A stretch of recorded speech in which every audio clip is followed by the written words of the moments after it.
So the same '07 truck that I worked on yesterday needed some additional work besides the valve covers. I didn't document the valve cover, but I did do it with the Braun like product review, sort of like a very basic review slash modification to that thing. So today the wheel bearing's bad, which was already bad, but today you get the idea. I need to put a wheel bearing on here. So this is a 2-wheel drive model. I'm gonna start it up, put it in drive. It is on jack stands, you can see in the front, and let it rotate, and you can hear the moaning in this side wheel. All right.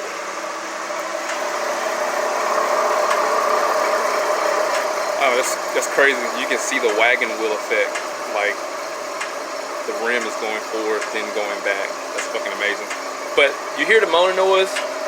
That's what we're gonna resolve today. It happens at really low speed, and it gets really pronounced as the speed progresses. These tires are not really that good neither. But either way, let's go ahead and get to working on this. So now the difference with this video, I'm not pressing the wheel bearing in or anything, because this is a press in, not a hub assembly style. I do have an actual knuckle, like a spindle, not a knuckle. But here's the part number. Dorman makes it. O'Reilly actually have a whole not steering knuckle, I don't call it steering knuckle, but they have a whole spindle. And the good thing is, and I'm gonna tell you, this is very bittersweet, very bitter. Because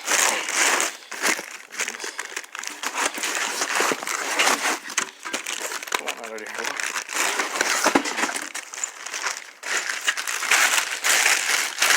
So the good thing is it comes with the brake shoe intact, so it makes the replacement a lot easier.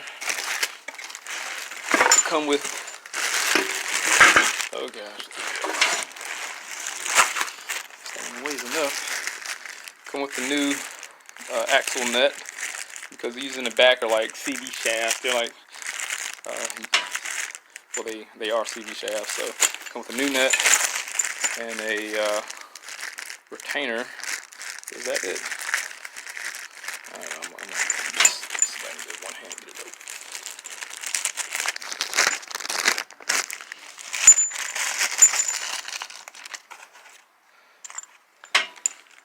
I guess this little end cap goes on the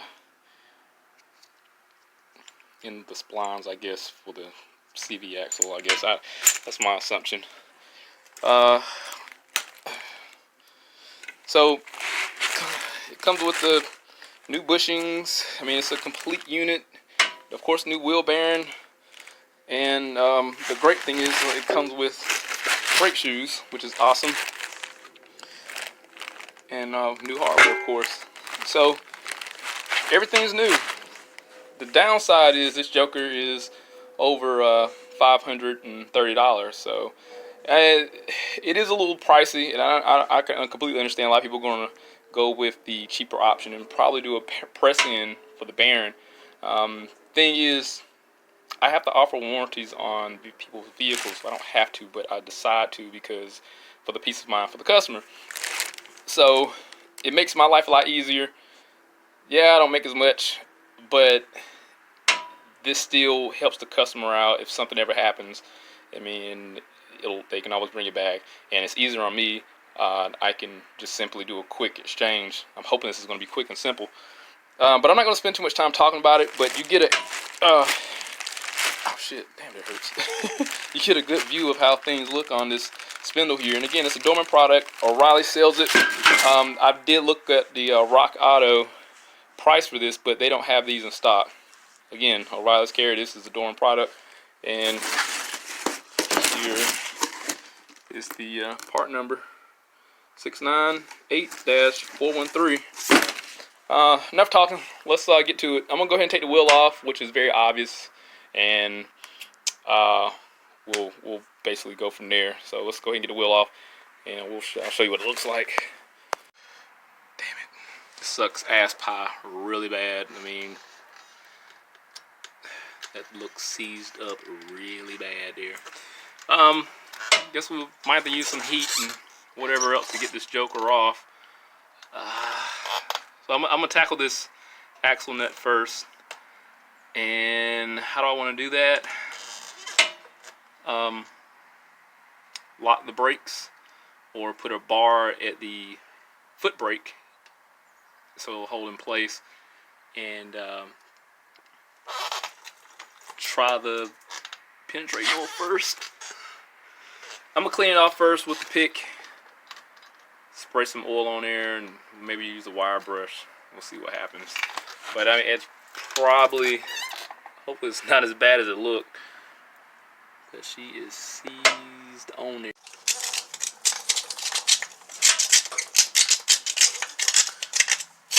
I hate Fords. I think this truck just got it out for me. That's probably what it is. But luckily the valve covers went real smooth. So hopefully it's just superficial and just looks bad, and it's probably not as bad as it really is.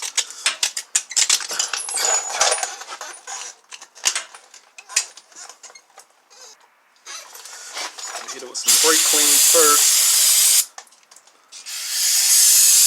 then Freol.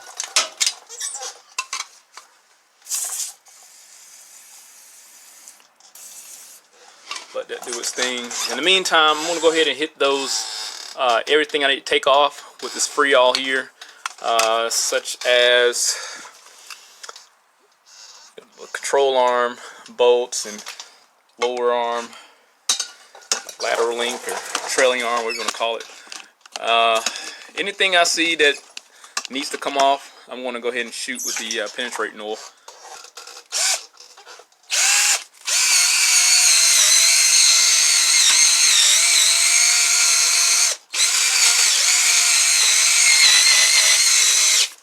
Something's better than nothing, but we'll see how well it work out. All right, before I use heat, I'm going to go ahead and lock the brake up with a long extension at the brake pedal, and use a breaker bar to try to get this off before I try using air. The slow, steady torque is going to be generally, it's going to be better. Some instances, I think it'll be better with this, but we'll see what happens. I'm going to use the bar first, then I'll use the earthquake and see what happens. I got a 35 millimeter. It didn't really want to go on that wheel, so I knocked it on there and just used the impact gun to break some of that rust loose. Oh wow, I guess I got lucky.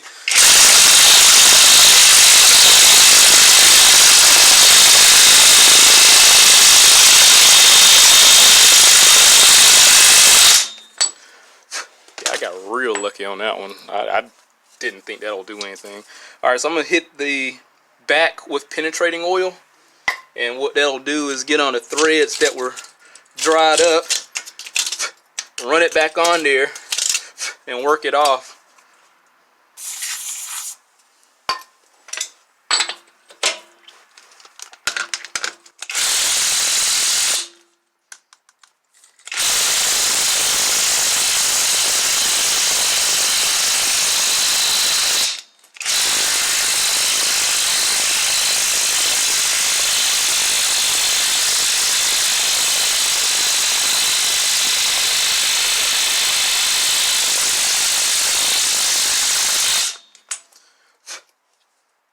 As if that's gonna do anything.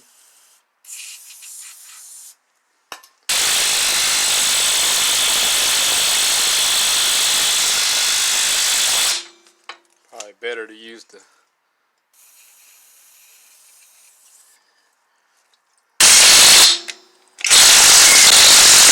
there you go. Cool. Kind of see why we're getting a new axle nut now. Luckily the threads, see, this is superficial. So The threads look really good back there, so this will work out just fine. Cool. Thought I had it out for me, but guess not. Let me shoot some oil back here in the splines.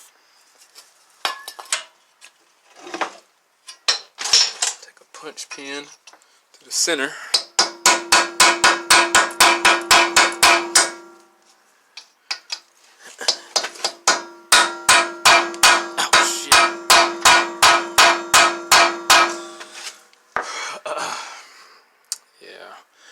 So I guess this is going to be obstacle 2 here.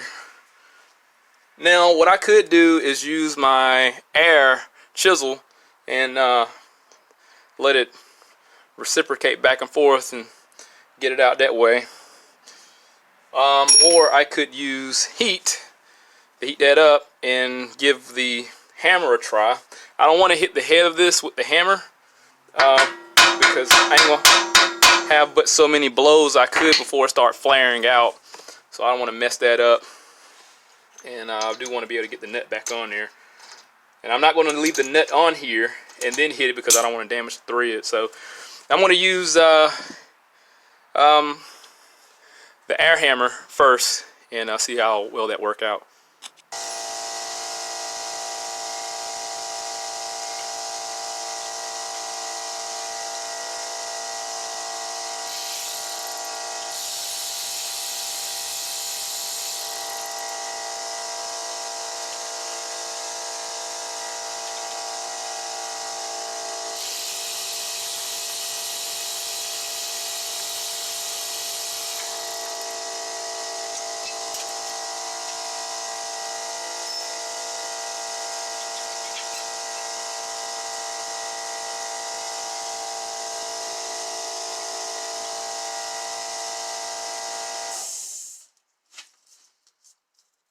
I figure I'll let my compressor run while I'm doing something else. But I'm gonna hang this. It was a 10mm I used to take the brake caliper off here, and I'm gonna zip tie this to the spring. Let that sit. So you don't have to take the brake pads out. Just let them hang. I'm gonna spray this ABS sensor like I already did, but I'm gonna hit it again. If I can find my Freol. I'm going to shoot some in the back of the wheel. I'm going to remove this rotor. There's these little tabs here that I don't even know the name of. They're going to retain the rotor, but I'm going to break these off. You don't need them. Snap off like that. Do the same with the other side.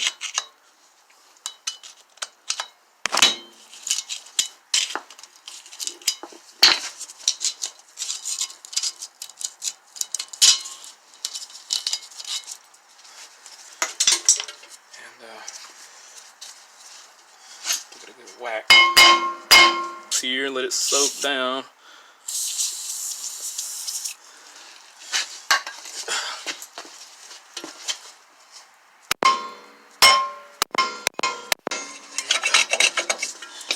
Make sure the parking brake is off too, by the way. So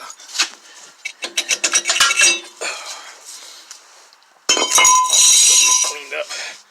All right, now let's work on getting these brakes look really good, but let's work on getting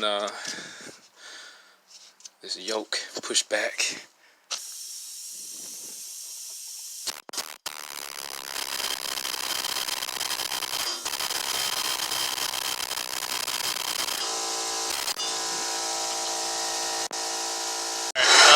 Obviously, I've gone with option 2, which is the heat. I'm running out of map gas. I gotta switch this cylinder. But I'm gonna let this sit for a while and let this gas run out, and I'll swap another one out. But I'm just gonna heat the inside of the yoke there, like where the splines meet this hub. So that's what I'm trying to get inside of there and break all that.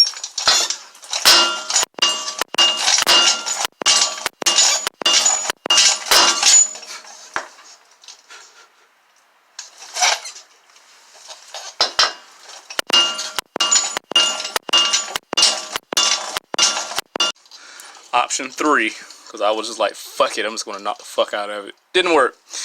So the last option, pull the axle with the spindle, put it in the press, let the penetrating oil work its way down, and push it out that way. Then I'll have to take my grinding wheel, work that down, and everything should be a-okay. So I'm gonna remove this with the spindle and the axle, of course, take everything at once and put it on the press. Get that ABS sensor off of there.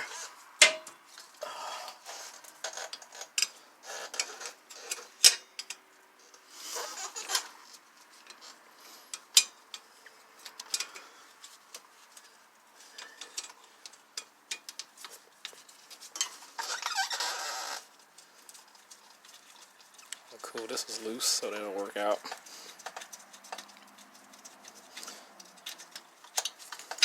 Cool. It's gonna be a 24 millimeter to get this upper control arm off, and I'll work on getting that parking brake off at the end.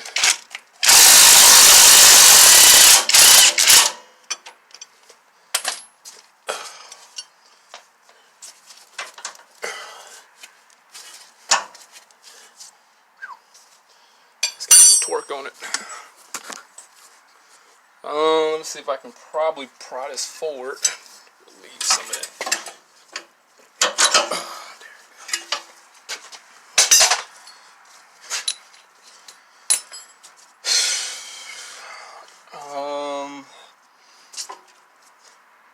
Parking brake cable back here.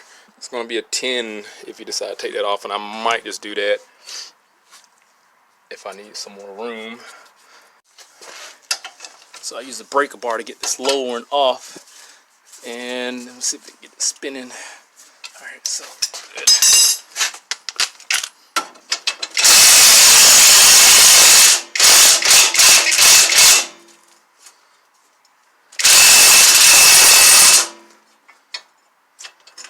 So this is what's on the other end of it.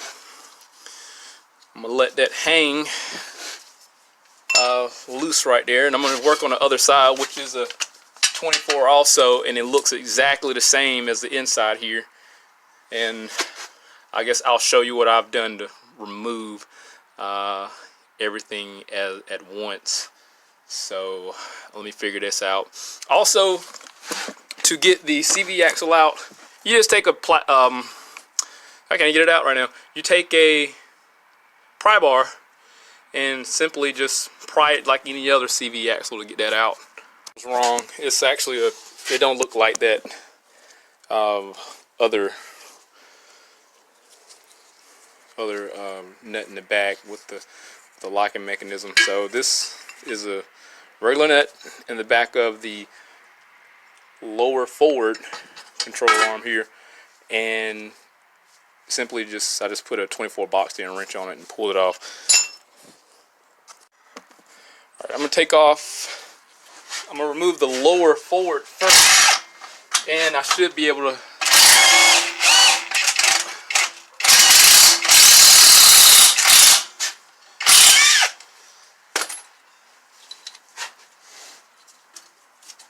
Yeah, I am forgetting one. Nut that's sitting back here. So I do have to remove that. I don't know if you can see that. Alright, this is a 21. And I'm going to take a breaker bar if I can get it back here. Hopefully. Let me see if I can get it. So how I'm getting these two back here. I got a 1/2 inch drive with the extension, the one from Harbor Freight, and like a 3-inch extension, and a 21 millimeter. So there are 2 bolts in the back, and let me get on there. I'll show you. So this is what it looks like at the bottom. So I was wrong. There's 1, 2,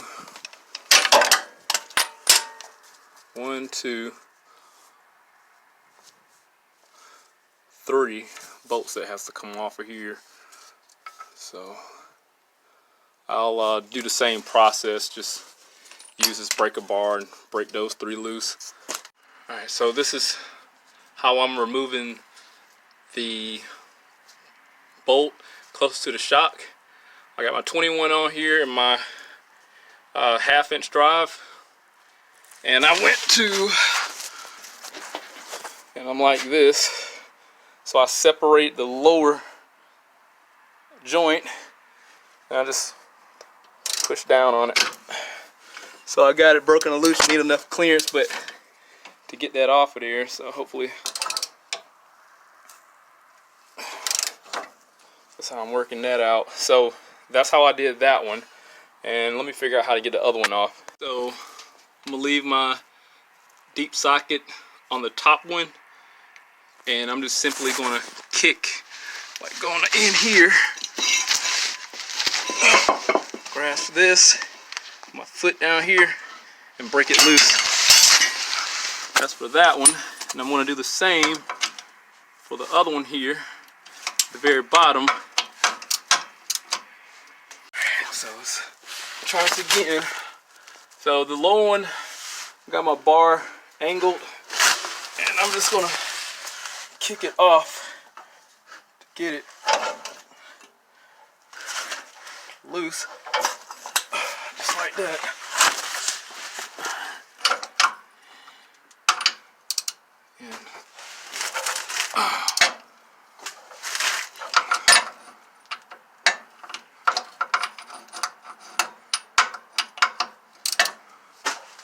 And once I get it loose by hand there, I'll zip them off with my impact gun there.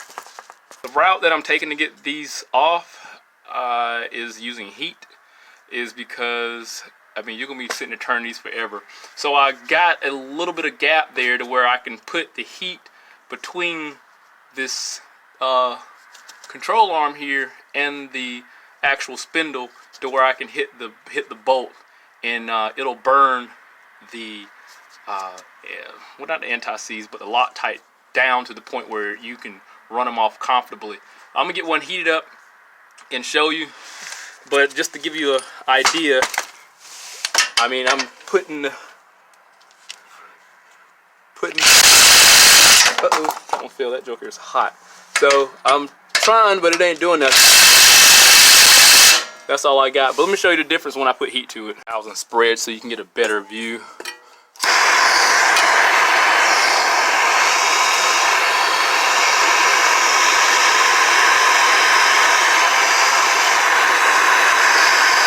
Burn my screwdriver.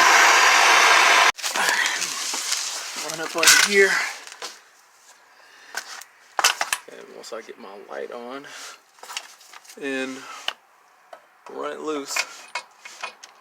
Oh, the light ain't even on here. So,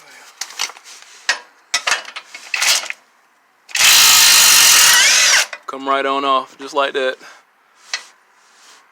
Do the same thing for the last one and proceed on with getting this whole spindle off here. So I got a good view on the CV axle sorta. So I'm gonna show you what I'm gonna do to pry that out, since I got the whole spindle loose. So that brown thing over there you see is the yoke of the axle going to the hog head there. So I'm gonna pry that out, get my pail under there, and just in case any fluid drip out, but it shouldn't, but we'll see what happens.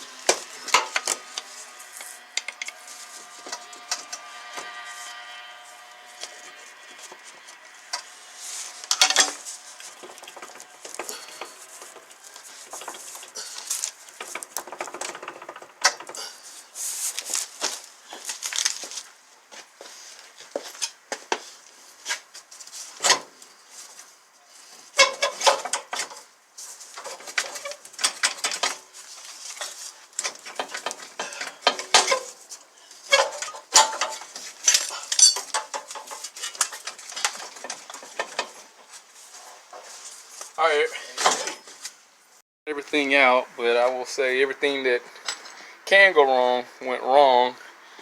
I guess this is bittersweet, but this gap in the tone ring here is not supposed to be there when I look at the other one. So I'm not sure how that damn thing even broke, but looked like rust was a factor here. I was positive I didn't pry anything, but again, I mean, I guess it's, I don't know, I'll just have to call them and let them know.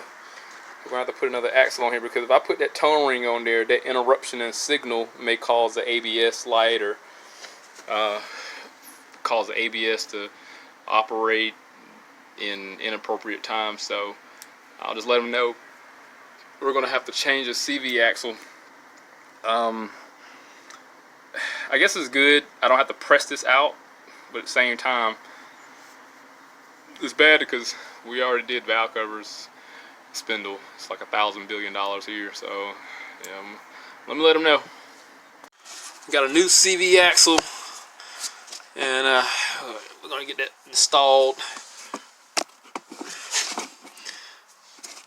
See if I can get a pew here to go pick one up. Oh gosh, get that dust off.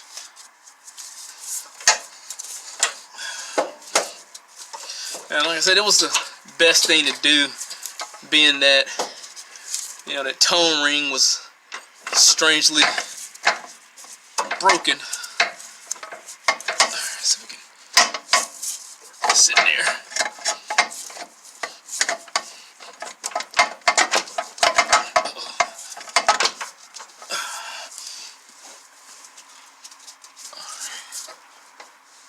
If I can pull that.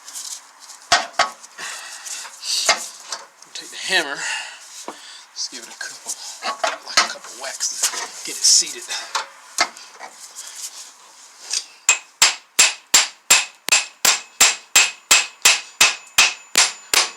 There we go.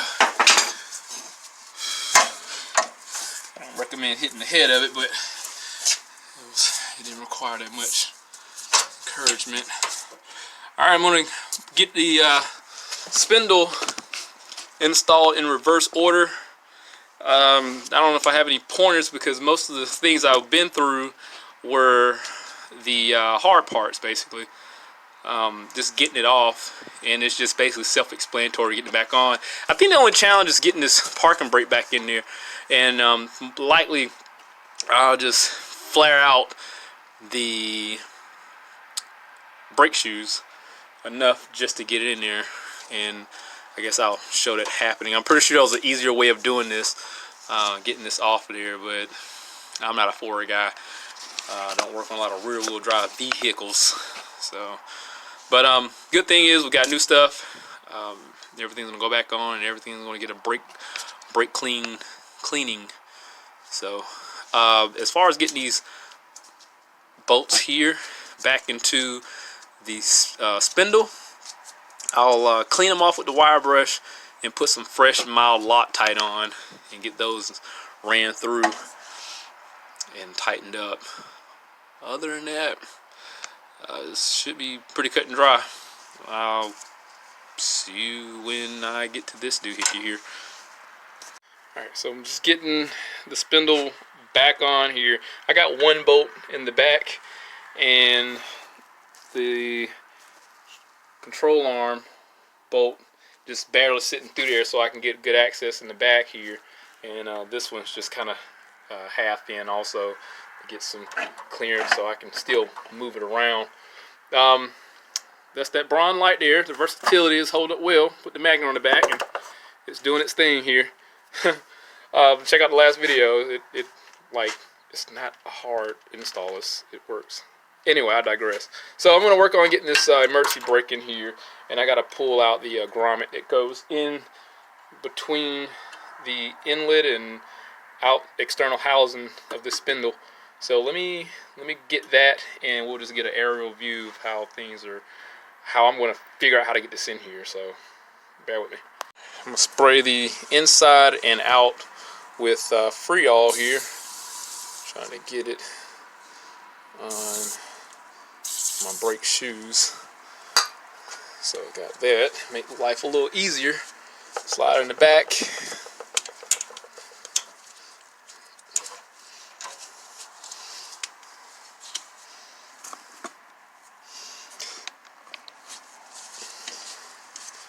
Wish me luck. I hit my head on that.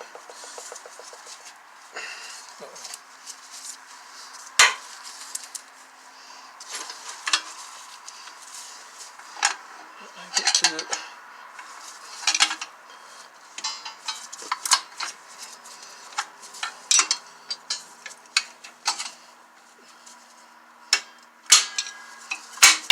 Damn, that about to tear my finger up. Let me get this fish back in there.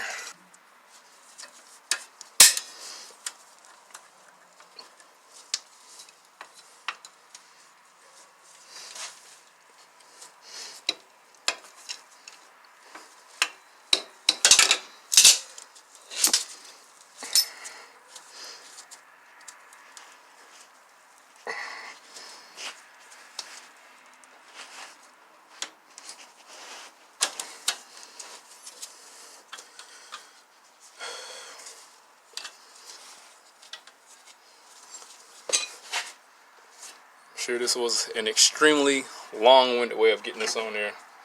Don't have any easier way of doing this. But I'm gonna carry on to repair. Alright, so I'm gonna get some Loctite on these threads here. I'm just putting the blue mild on there.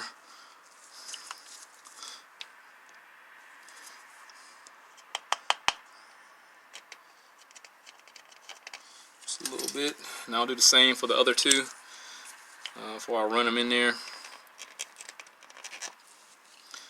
and they'll be able to hold the spindle in place despite all the vibration. So this is the importance of Loctite. Things start vibrate and shake and stuff, it'll cause bolts to work themselves loose. Finishing touches on here.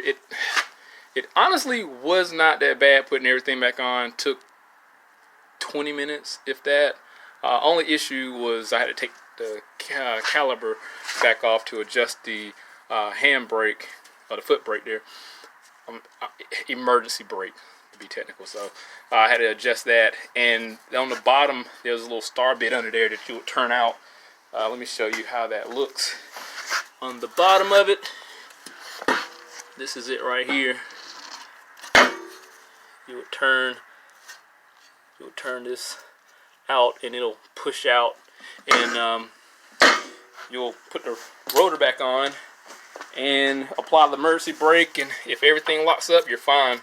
So other than that, it wasn't that bad doing this job in hindsight, sorta. But the only hard part is just it never came off before. So you saw my woes I had as far as getting this joker off, and hopefully somebody can learn something from that. Heat obviously was my best friend with this, and I can understand the importance of changing the whole spindle here when having to probably use heat. It makes sense. I mean, then the rust that accumulated, like there's some up there and some in other areas. The rust that accumulated, I can understand changing the whole spindle. At least we got something brand new on here. We got a new axle in the back. This is going to work perfectly fine. No more noise. I just hope we don't have to do the other side if that is making slight noise also. Hopefully it's not. This was obvious.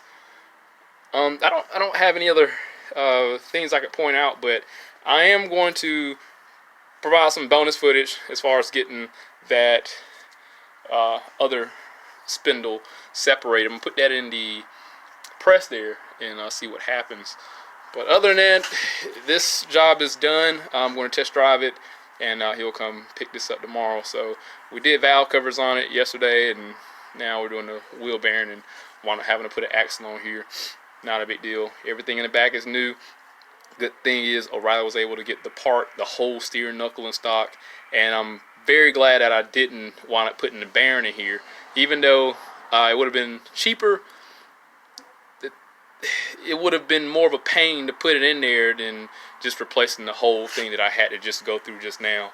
So you know, the rust, the clips not complying, you know, and then having the axle here not cooperate, having to press that out.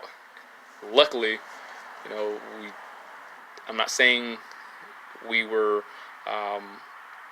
we could have ventured very far off the budget, but the guy wanted his stuff done right, and luckily I have that type of customer with this truck, so it was like, well, let's go ahead and do it, and here we are. Everything's fixed like it's supposed to. But hey, if you don't watch the bonus footage, you're not gonna know if this truck screws up or not. Hit that link, subscribe to the channel, have that reassurance of my work, and see you on the next one. Let's see what happens with this one.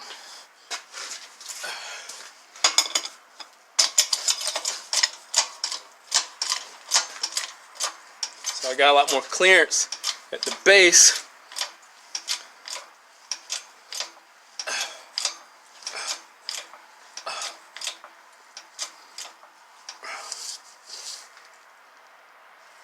And that joker just isn't coming out.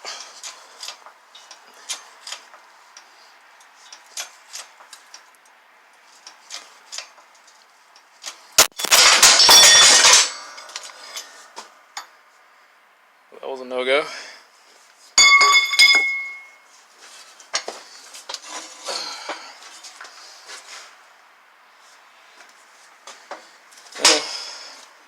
I mean, I've heard of the stories of not being able to get certain things out of wheel hubs, but I wonder if this might be the case that I would have had to deal with. But you know, I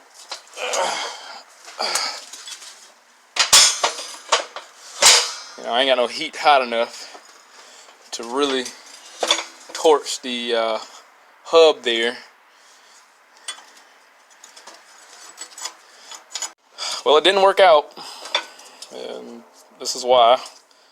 Surprisingly, Harbor Freight Press was able to break this. I mean, it's pretty meaty, but that's why I replaced the whole hub. Part of the reason why, because I didn't know what was involved with having to separate the yoke from the hub here. So, I mean, hey, I tried, and I succeeded in ways that that worked out, and failed in others, because this wouldn't have worked. Trying to put a bearing in here. So hey, it's cool.